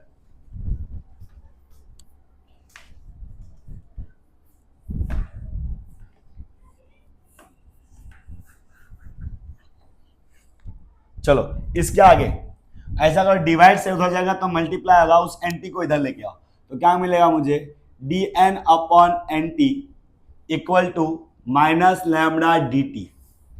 अगर डिवाइड से उधर जा रहा है, मल्टीप्लाई से मतलब बिरादरी को एक तरफ, अब यहाँ पे कर दो इंटीग्रेटिंग, यहाँ पे ये एनटी है, ठीक है, यहाँ पे क्या कर रहा हूं मैं, इंटीग्रेशन कर रहा हूं both side, total number of decay मतलब इंटीग्रेशन करना है आपको, 1 upon N T D N, इससे डरना नहीं है, 1 अपॉन एन वाला, ठीक है, यहाँ पे minus lambda D T. Starting में टाइम मेरा 0 होगा, बाद में ज्यादा से ज्यादा टाइम कितना होगा, t। वैसे जब मेरा टाइम 0 था तो नंबर ऑफ एटम क्या था, n0 मतलब n नॉट, जब t हो गया तो मेरे पास नंबर ऑफ एटम क्या हो गया था, nt। ये t का सिस्टम यहाँ फिलहाल मत लिखो, आप सीधा माइनस बस लिखो, तो कोई दिक्कत की बात आपको नहीं होगी, ठीक है, कोई दिक्कत नहीं है, मार्क्स वार्क्स नहीं कर रहा है, ठीक है। आपको देखो यहाँ पे 1 अपॉन एक्स डी एक्स जैसा दिख रहा है, integration of 1 upon X DX का फॉर्मूला होता है log x। क्या फॉर्मूला होता है, log x, नेचुरल लॉग लिखा है, सिंपल वाला लॉग नहीं है, टू द बेस 10 वाला, ये नेचुरल लॉग है, जिसको कन्वर्ट करने के लिए 2.303 का मल्टीप्लाई करना था, वो वाला लॉग है। फिजिक्स में यहाँ पे यही वाला यूज हो रहा है, ठीक है। अब देखो जैसे log x क्या होता है, 1 अपॉन एक्स डीएक्स का क्या होता है log x, तो वैसे यहाँ पे क्या होगा log n।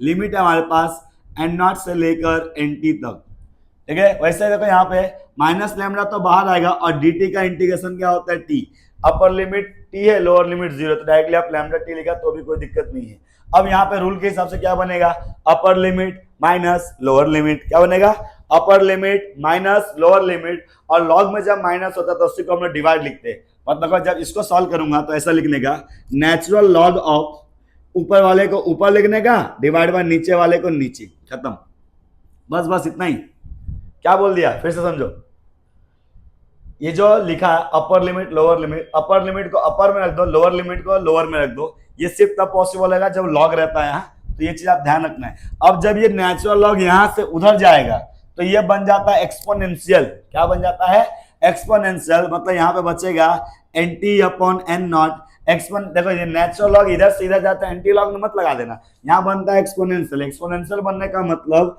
यहाँ पे आ जाएगा E, और जितने भी लोग राइट साइड में थे सब उसके पावर में जाएगा। ठीक है, ये थोड़ा सा याद करना डिफरेंट है ना, थोड़ा सा मैथमेटिक्स यहाँ पे आ रहा है। नेचुरल लॉग जब लेफ्ट साइड से राइट साइड जाता है तो क्या बनता है एक्सपोनेंशियल, और जो भी वैल्यू रहेगी वो कहाँ चले जाएगा उसके पावर में। अच्छा, वापस ई को जब मैं इधर भेजूंगा तो वापस ये आ जाएगा और ये आ जाएगा नीचे जो पावर है। अब ये डिवाइड से इधर जाएगा तो क्या होगा मल्टीप्लाई, मतलब एनटी का वैल्यू क्या मिल रहा है हमको N naught E power minus lambda T. यही हमारा law of radio active decay. ये आप लोग देख लोगे, हम लोग आगे बढ़ेंगे। इसके अंदर एक और टर्म थोड़ा सा छूट रहा है, इसके अंदर रेडियो एक्टिविटी की बात करेंगे हम लोग, तो वो भी देख लेते हैं। इसको देख लो अच्छे से तब तक।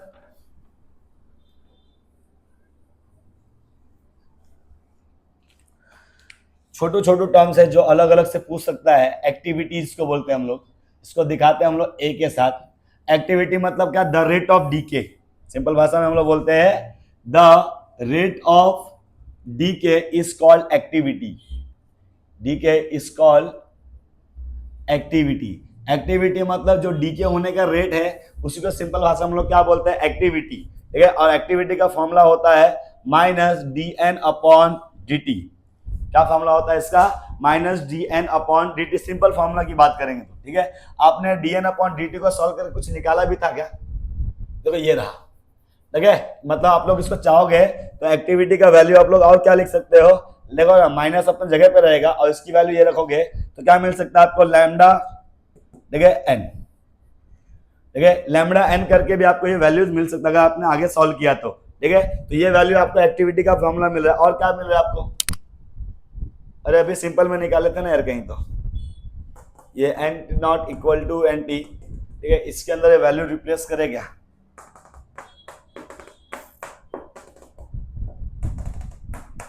इधर कहीं पे रिप्लेस करें इसको, एन नॉट दिख रहा है कहीं पे, ये सिंपल नंबर ऑफ एटम है, बस ऐसे ले दो, ज्यादा मत टाइम पास करो। ये सब टी वाले लोग हैं, ये टी टाइम वाले हैं। अगर मान लो जब आपका टाइम जीरो रहेगा, जब आपका टाइम क्या रहेगा जीरो, तो एक्टिविटी को क्या लिखना, A is equal to lambda N not.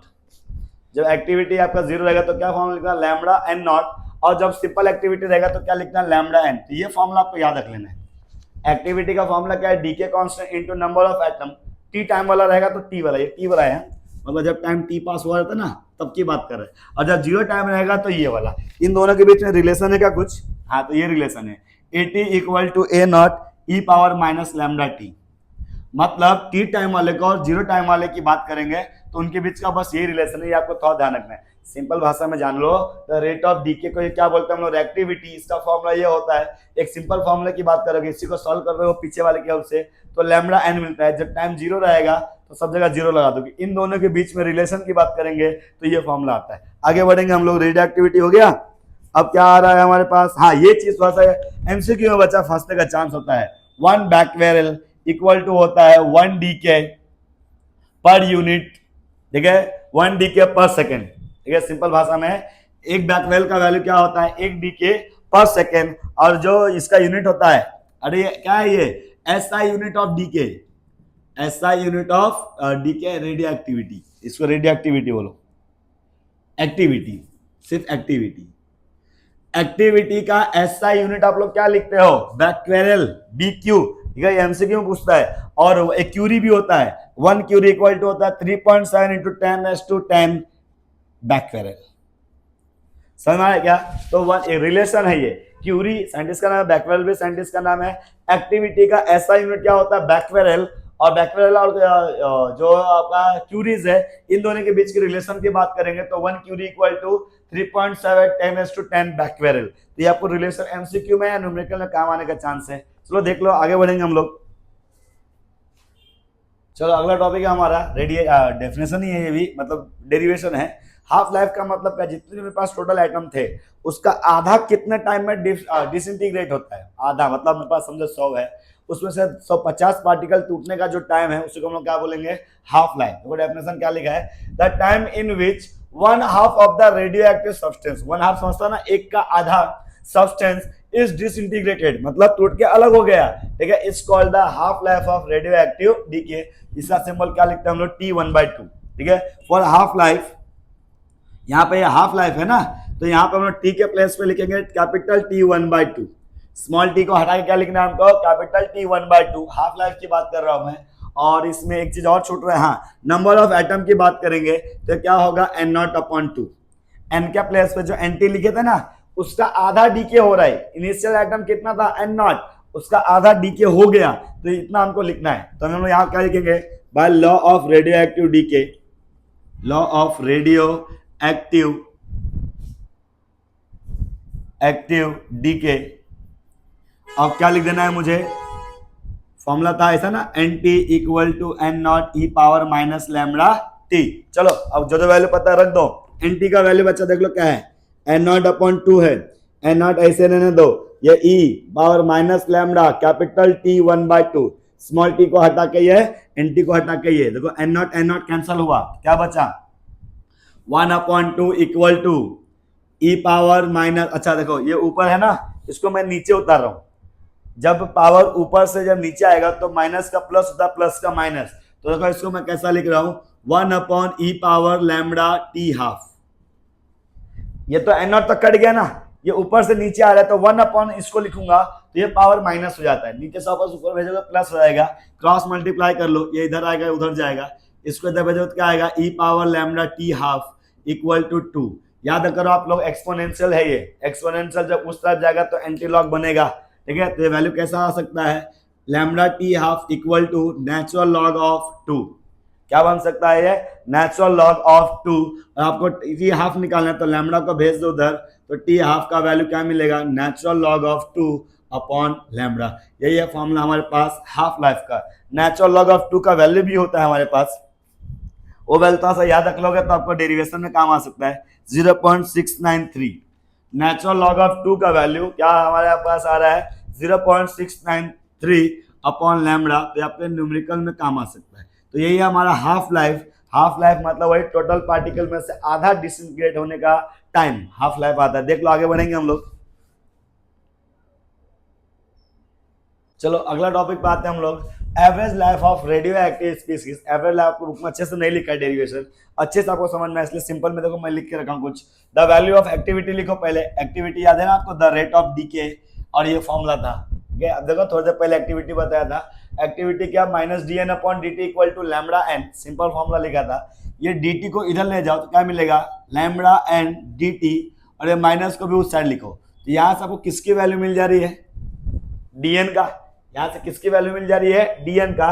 Average life का सिंपल फॉर्मूला होता है total life divide by total number of species, ठीक है। मतलब टोटल लाइफ मतलब क्या, जितने भी आइटम है उस पर टाइम का मल्टीप्लाई किया, उसके टाइम इंटरवल का, और कितने हैं उस टोटल को यहाँ नीचे लिख दिया।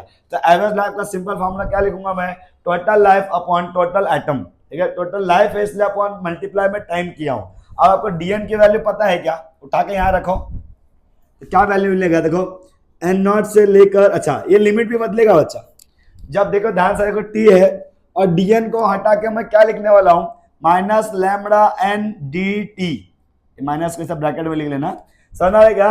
कि जब t आ गया मतलब यहाँ पे टाइम की बात हो रही है सिर्फ और सिर्फ, और टाइम 0 से लेकर कहां तक जाएगा, average life. Average life infinite तक जा सकता है, हमको मालूम नहीं है कहां तक जाएगा, तो इसकी लिमिट बन जाती है 0 से लेकर इनफाइनाइट तक, समझ आएगा। अपॉन में इसका इंटीग्रेशन लिया तो dn का इंटीग्रेशन तो n होता है, फिर लिमिट होती है upper limit minus lower limit. Lower limit minus है और अपर लिमिट तो 0 है। इसको आगे कैसे सॉल्व करूंगा, देखो पहले थोड़ा सा अरेंज करो। एवरेज लाइफ का आपके बुक में ऐसा सिंबल यूज किया है, टाउ जैसा सिंबल, और इससे क्या क्या मिलेगा मुझे, देखो पहले अरेंज कर लो। इसमें dt है, dt को छोड़ो और बाकी सबको बाहर उठा लो। बाहर कौन कौन जाएगा, नहीं पहले भी मत ले जाओ। Integration of -t λn dt 0 से लेकर इनफाइनाइट तक अपॉन, इसका देखो क्या लिखूंगा, upper limit minus lower limit. Upper limit 0, lower limit अच्छा माइनस में है तो माइनस लोअर लिमिट, देखिए माइनस माइनस कैंसिल, ठीक है। अब हमारे पास क्या बच गया, ऐसे भी टाइम आएगा तो टाइम में माइनस वैसे भी नहीं आएगा, ठीक है। ये क्यों कैंसिल हुआ समझ रहे क्या, अपर लिमिट इसका dn का इंटीग्रेशन नीचे आएगा, dn का इंटीग्रेशन n होता है, अपर लिमिट लिखते हैं मतलब n को हटा के 0 माइनस n को हटा के n0, तो माइनस n0 हम लोग यहाँ लिख दिए, ठीक है। अब मुझे देखो लिखेंगे बट आपको n की वैल्यू लिखनी है, n इक्वल टू याद करो N0 e⁻⁻ λt, याद करो ना, radio active decay, law of radio active decay, ये क्या चीज है, law of radio active decay. ये वैल्यू यहां रिप्लेस करो, क्या बचा, लैम्बडा टी, लैम्बडा, देखो टी लैम्बडा एन की वैल्यू क्या है, N naught E power minus lambda T D T, limit 0 से लेकर इनफाइनाइट तक, क्योंकि टाइम आ चुका है, और अपॉन में क्या बचा है, एन नॉट। यहां से कोई एन नॉट भी कैंसिल हो गया, और बाहर कौन आ गया इसमें से, कोई बाहर आ रहा है क्या, लैम्बडा बाहर आ रहा है, लैम्बडा बाहर आ गया, क्या बच गया, integration of T E power minus lambda D T, ठीक है, टी 0 से लेकर इनफाइनाइट तक। अब ये लैम्बडा, इस पूरे का इंटीग्रेशन, जो मैथमेटिक्स वाले बच्चे हैं वो इंटीग्रेशन वाले पार्ट से निकालेंगे, U integration V minus bracket में लिखते हो derivative of U integration of U whole D X, वो वाले फॉर्मूले से निकालोगे। उतना नौटंकी यहाँ नहीं करना है, इस पूरे का इंटीग्रेशन आपको याद रखना है, 1 अपॉन लैम्बडा स्क्वायर आता है, क्या वैल्यू आता है इसका, 1 अपॉन लैम्बडा स्क्वायर। पूरे का इंटीग्रेशन ये आता है, डायरेक्टली याद रखो, और ये लैम्बडा कैंसिल हो गया, तो एवरेज लाइफ क्या मिल गया, 1 अपॉन लैम्बडा। समझ में आ रहा है क्या, तो ये हमारे पास कुछ वैल्यू हो गया एवरेज लाइफ की। फिर से देखो, एक्टिविटी के फॉर्मूले से डीएन लिखा, एवरेज लाइफ के फॉर्मूले में डीएन की वैल्यू रिप्लेस किया, अब बाद में activity, law of radio activity की हेल्प से एन का वैल्यू भी रिप्लेस किया एन नॉट के साथ में, और इंटीग्रेशन लिया, हमारा आंसर आ गया। तो ध्यान से वीडियो को अच्छे से फिर से देख लेना एक बार चाहिए तो। आगे बढ़ेंगे हम लोग, एक रिलेशन हो सकता है यहाँ पे, relation between average life and half life.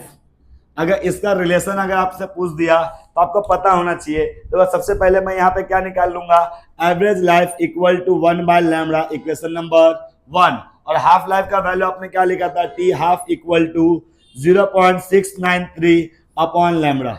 याद आ रहा है कि नहीं, ये ना वैल्यू लिखे थे हम लोग ने, हाफ लाइफ की वैल्यू, ठीक है। ये दोनों वैल्यू को कर दो डिवाइड, अगर समझो दोनों वैल्यू क्या कर दिया हमें, डिवाइडिंग इक्वेशन 1/2, तो क्या मिलेगा, tau upon T half equal to 1 by lambda 0.693 upon lambda.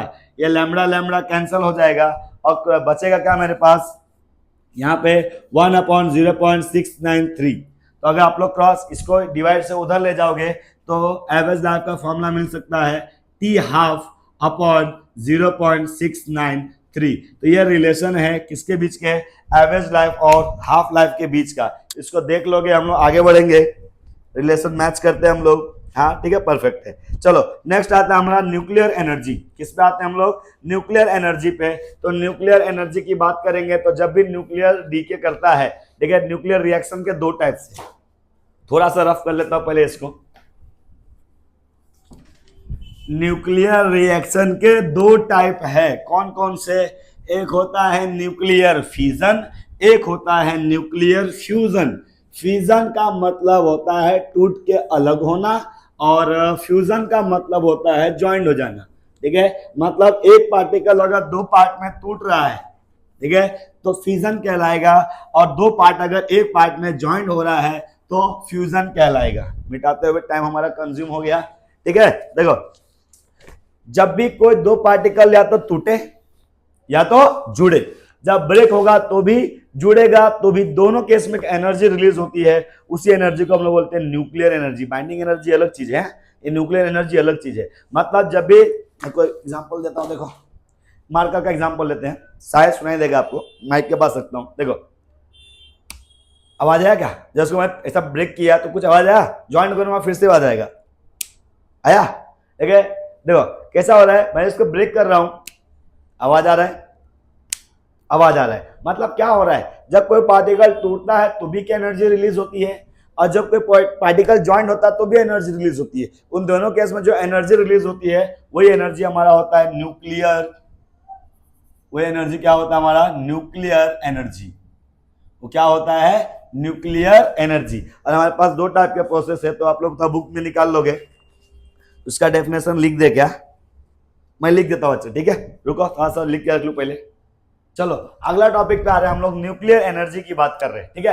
तो न्यूक्लियर एनर्जी सिंपल में क्या होता है, जब भी अभी बताया ना आपको, चाहे न्यूक्लियस टूटेगा चाहे न्यूक्लियस ब्रेक होगा, मतलब जब भी न्यूक्लियर का रिएक्शन होगा, एलिमेंट का रिएक्शन नहीं हो रहा है कि हाइड्रोजन कंबाइन हो गया हीलियम से, ये सब सिस्टम नहीं हो रहा है, या हाइड्रोजन कंबाइन हो गया क्लोरीन से, ये भी नहीं हो रहा है, न्यूक्लियस कंबाइन हो रहे हैं। ठीक है। तो दो टाइप का हो सकता है इसमें, न्यूक्लियर या तो आपस में ज्वाइंट हो सकता है या तो ब्रेक हो सकता है, ठीक है। तो क्या होगा, nuclear energy is the energy released when nuclear undergo nuclear reaction. जब न्यूक्लियर रिएक्शन होता है तो जो एनर्जी रिलीज होती है उसी को बोलते हैं हम लोग nuclear energy. The amount of energy release in the nuclear reaction is of the order of few mega electron volt. Normal जो केमिकल रिएक्शन करवा के एनर्जी बनाते हैं ना, देखो जैसे कोयला को जलाया, टरबाइंस करके मैं बिजली बना रहा हूँ, टरबाइन घुमा के, ये सब में एनर्जी बनते हैं, छोटे मोटे अमाउंट में बनती है, इलेक्ट्रॉन वोल्ट में बनती है। इसमें क्या बन रहा है, फ्यू मेगा इलेक्ट्रॉन वोल्ट।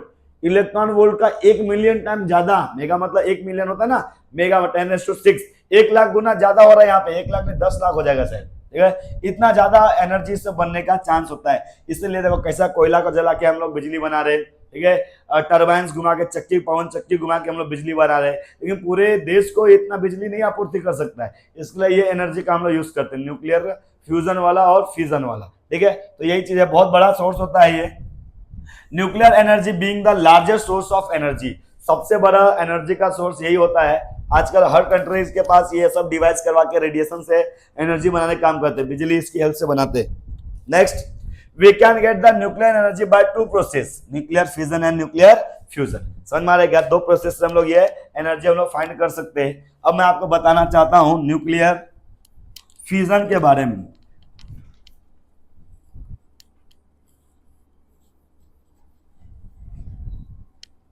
बस हम लोग खत्म होने वाला है चैप्टर अपना।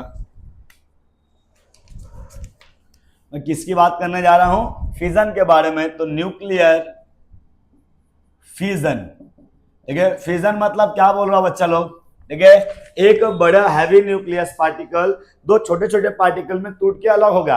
हैवी न्यूक्लियस टूट के अलग इसलिए होता है क्योंकि अनस्टेबल रहता है। अपने आप को स्टेबल करने के लिए देख, बड़ा वाला न्यूक्लियस टूट के छोटे 2 न्यूक्लियस से बनेगा, मतलब 1 हैवी न्यूक्लियस पार्टिकल्स टूट के 2 लाइटर पार्टिकल में होगा।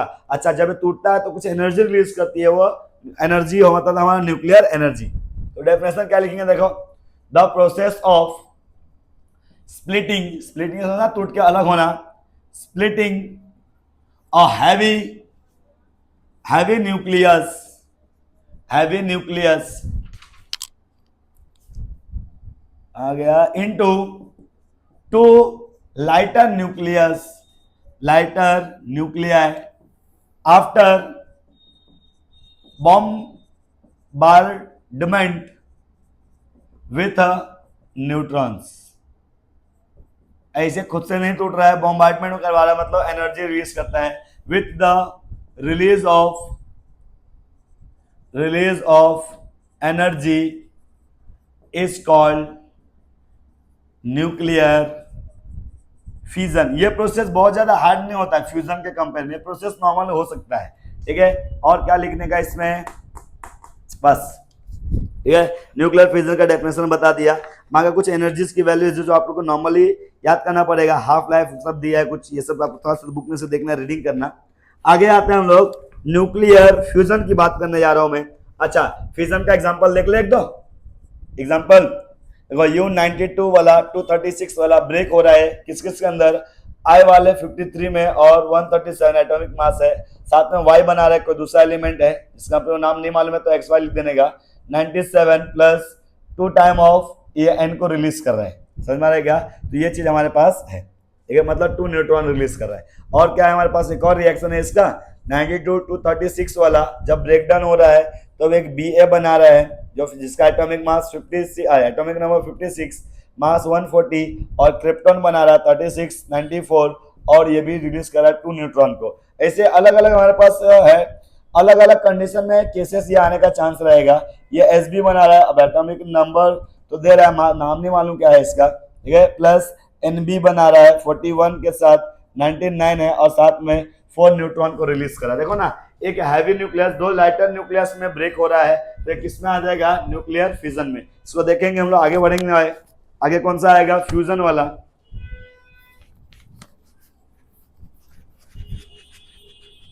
तो आज आपको याद करना पड़ेगा ना एग्जांपल। चलो नेक्स्ट आते हैं हम लोग न्यूक्लियर फ्यूजन। फ्यूजन में तो क्या होगा, मुझे आप ही लोग बताओ। फ्यूजन मतलब ज्वाइंट होना, मतलब दो लाइटर न्यूक्लियस ज्वाइंट होकर हैवियर न्यूक्लियस में कन्वर्ट होगा तो फ्यूजन में आ जाएगा वो। ठीक है, चलो और देखते हैं इसका डेफिनेशन क्या दिया है। The nuclear reaction in which two lighter, same ऐसा डेफिनेशन दिया जैसे चिल्ला रहा था मैं, two lighter nuclei are fused to form a heavier nucleus is called nuclear fusion। मतलब दो छोटे छोटे न्यूक्लियस को ज्वाइन करके बड़ा सा बना रहा हूं, ठीक है, तो ये बनेगा। देखो एग्जांपल दे रहा है हमको, हाइड्रोजन को ड्यूटेरियम को कंबाइन कर रहा हूं मैं दूसरे ड्यूटेरियम के साथ, और ये बना दे रहा है हीलियम। ये क्या बना दे रहा है? हीलियम, और 24 मेगा इलेक्ट्रॉन वोल्ट की एनर्जी रिलीज कर रहा है। ये एग्जांपल एक लिख लो, ड्यूटेरियम है हाइड्रोजन का भाई, दूसरा वाला भाई ड्यूटेरियम कंबाइन करके देखो दो एटॉमिक, देखो ना, एक नंबर ऑफ प्रोटॉन एक नंबर प्रोटॉन, दोनों को ज्वाइन कर दिया, हीलियम में कन्वर्ट कर दिया। तो जब लाइटर पार्टिकल को ज्वाइन करके हैवी पार्टिकल में कन्वर्ट करते तो भी एनर्जी रिलीज होता है। तो ये एग्जांपल हो गया हमारे पास। आगे इसमें ये काम इतना आसान नहीं होता है, तो थोड़ा सा टेक्स्ट बुक बच्चा रीड करोगे, आपको वहां पे मिलेगा कि ये काम करवाने के लिए हमको एक्सटर्नल एनर्जी का सोर्स प्रोवाइड करना पड़ता है, हाई टेम्परेचर देना पड़ता है, सन के पास जितनी एनर्जीज है उतनी ज्यादा टेम्परेचर के आसपास देना पड़ता है, और ये सब रिएक्शन करने के लिए बहुत ज्यादा एनर्जी की रिक्वायरमेंट है। हमारा जो सन है, सन जगह सूरज, ठीक है, उसके पास से ये सब जो रेडिएशन है काफी ज्यादा होता है, क्योंकि वहां पे टेम्परेचर बहुत ज्यादा है, वहां के पास एनर्जी इतनी ज्यादा है कि खुद ही टूट के अलग हो रहा है। अच्छा, जो टूट के अलग हो रहा है, छोटे छोटे पार्टिकल आपस में ज्वाइंट भी हो जा रहा है, मतलब फ्यूजन और फ्यूजन कंटिन्यूअस हो रहा है, इसलिए वहां पे पार्टिकल्स का साइज धीरे धीरे बढ़ते आ रहा है, सन का साइज धीरे धीरे बढ़ता है। ऐसा होता है ना कि इसका पार्टिकल एमिट का तो साइज छोटा होना चाहिए था, लेकिन वो छोटा इसलिए नहीं हो रहा है क्योंकि क्या हो रहा है, उसका फ्यूजन होकर पार्टिकल का साइज कम हो रहा है, लेकिन जो छोटे छोटे पार्टिकल बने फिर से बड़ा होकर बाप बन जा रहा है, अब फिर से छोटे छोटे पार्टिकल को एमिट कर रहा है। ठीक है, तो ये फ्यूजन और फ्यूजन हाई टेम्परेचर की वजह से वहां पे दोनों हो रहा है, इसलिए उसका साइज कभी कम नहीं हो रहा, उल्टा ज्यादा ही होते जा रहा है। ठीक है, ये सब चीज, और ये न्यूक्लियर रिएक्शन करवाने वाले जो है ज्यादा लोग के पास नहीं है ये सब चीज। अपने इंडिया में अपने पास 14 है, और पूरे वर्ल्ड में मुझे लगता है 22 कंट्रीज के पास ही हमारे पास एक डिवाइस है। ये सब काम ऐसे खुलेआम नहीं करने का, ऐसा चोरी छुप के करना पड़ता है ये सब काम। ठीक है, ये जो रिएक्शन करवाते हो इसको चोरी छुप के लैब में करवाना पड़ता है, ऐसा खुलेआम ऐसा रोड पे नहीं कर सकते, क्योंकि उसका रेडिएशन बहुत ज्यादा हार्मफुल है। ये रिएक्शन अभी तक अमेरिका ने किया था, कोई हिरोशिमा और नागासाकी के वर्ल्ड वॉर के टाइम। ठीक है, बस वही रेडिएशन आज भी वहां के लोगों को हैंडीकैप बना दे रहा है। ठीक है, इसलिए ये सबको बहुत चोरी छुपा के एकदम से करना होता है, समझ में आ रहा है क्या? तो ये सब चीज की हम लोग बात करेंगे इसमें। और ये जो चोरी छुपा करने वाला डिवाइस है, उस डिवाइस का नाम है यूरेनियम न्यूक्लियर रिएक्टर। क्या बोल रहा हूँ? Uranium nuclear reactor. आपको टेक्स्ट बुक में मिलेगा, अच्छे से देखोगे ढूंढ के। Uranium nuclear reactor is a device used to carry out the disintegration in a perfect क्या बोलते हैं, control manner, in a control manner to generate the heat and then which is converted into the electricity। मतलब पहले heat बनेगा उसकी help से, और उस हीट को बाद में कन्वर्ट कर लेते हैं हम लोग इलेक्ट्रिसिटी। इसमें यूरेनियम 92 वाला 238 वाले का यूज किया जाता है एज अ फ्यूल। ठीक है, तो ये पॉइंट आपको वहां पे टेक्स्ट बुक में देख के लिख लेना है। आगे बढ़ेंगे हम लोग। न्यूक्लियर रिएक्टर करवा दिया, एक लास्ट रहेगा चेन रिएक्शन।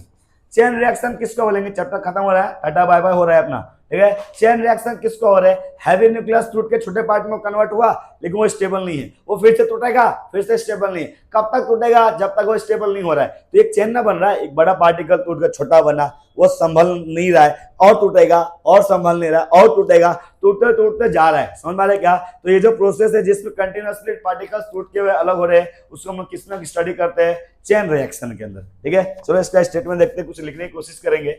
मैं का वो यूरेनियम न्यूक्लियर रिएक्टर आपके बुक में बहुत सिंपल डेफिनेशन है, वो लिख लोगे। क्या है वो? Uranium nuclear reactor is a device और apparatus to carry out the disintegration of the nuclei। ठीक है, या for nuclear to carry out the nuclear reaction in a control manner to produce the large amount of heat then which is converted into the electricity. ठीक है, ये चीज होता है uranium, इसमें एज अ फ्यूल यूज होता है। ये डेफिनेशन थोड़ा आगे पीछे हो गया होगा तो टेक्स्ट बुक में देख के परफेक्टली लिखोगे आप लोग। ठीक है, चलो आगे बढ़ेंगे हम लोग। चेन रिएक्शन का थोड़ा सा स्टेटमेंट लिखवाना चाहूंगा मैं बुक में से देख के। आपका टेक्स्ट बुक में इसका डेफिनेशन अच्छा नहीं है, समझ में आएगा? तो ये डेफिनेशन पहले लिख लेता हूँ, फिर वीडियो चालू करूंगा। चलो, तो इसका स्टेटमेंट देखो मैं लिख के रखा हूँ, टाइम बचाना था हमको, वीडियो में लिख सकता था, टाइम बचाना है हमको। देखो क्या बोल रहा है, neutrons are produce in the nuclear fission reaction. Neutron मतलब दो न्यूट्रॉन, 3 न्यूट्रॉन, कभी कभी 4 न्यूट्रॉन। तो क्या लिखा हूं, सम रिएक्शन प्रोड्यूसेस, अरे कट मत कर देना, अंडरलाइन कर रहा हूं, ठीक है, तो ध्यान देना। The some reaction produces 2 neutron while the others produces 2 or 3 neutrons। कुछ 2 बनाते, कुछ 3 बनाते, कुछ 4 बनाते। Daughter nuclear produce after the nuclear fission is unstable. जो डॉटर न्यूक्लियस बनता है 2 न्यूट्रॉन, 3 न्यूट्रॉन, 4 न्यूट्रॉन बना के, कभी कभी वो अनस्टेबल रह जाता है, वो स्टेबल नहीं हो पाता है। दे फर्दर अंडरगो डीके, यहाँ पे अंडरगो होना चाहिए, undergo decay to get stable. वो आगे ना फिर से अपने आप को डीके करता है, कुछ तोड़ के अलग निकालता है ताकि वो स्टेबल हो जाए। This process repeat continuously till the stable nuclei form. ये प्रोसेस कंटिन्यूअसली चलता रहेगा जब तक स्टेबल न्यूक्लियाई नहीं बनता है, और यही प्रोसेस को हम क्या बोलेंगे, this is called chain reaction. अब इसकी वजह से क्या होगा कि कंटिन्यूअसली बनता है तो एनर्जी बहुत ज्यादा बनेगा, ज्यादा फ्यूजन एक साथ होगा, ज्यादा फ्यूजन एक साथ होगा, ज्यादा फ्यूजन होगा तो एक साथ ज्यादा एनर्जी बनेगी। तो देखो ये पॉइंट यहाँ पे लिख दिया है, such reaction will lead to the fast increase in the number of fusions. ऐसे रिएक्शंस के वजह से नंबर ऑफ फ्यूजन का वैल्यू बहुत ज्यादा होगा, एंड देयर बाय, जब फ्यूजन ज्यादा होगा तो एनर्जी भी ज्यादा रिलीज होगा ना, thereby in the rapid increase in the amount of energy produce. ये काफी ज्यादा अमाउंट ऑफ एनर्जी इसमें प्रोड्यूस हो सकता है। चेन रिएक्शन के फायदा हो गया, तो आपको 2 मार्क्स में लिखना था, ठीक है। तो खत्म हो गया हमारा fast revision, structure of atom खत्म होता है। चलो मिलते हैं अगले लेक्चर में, tata bye bye, take care, see you.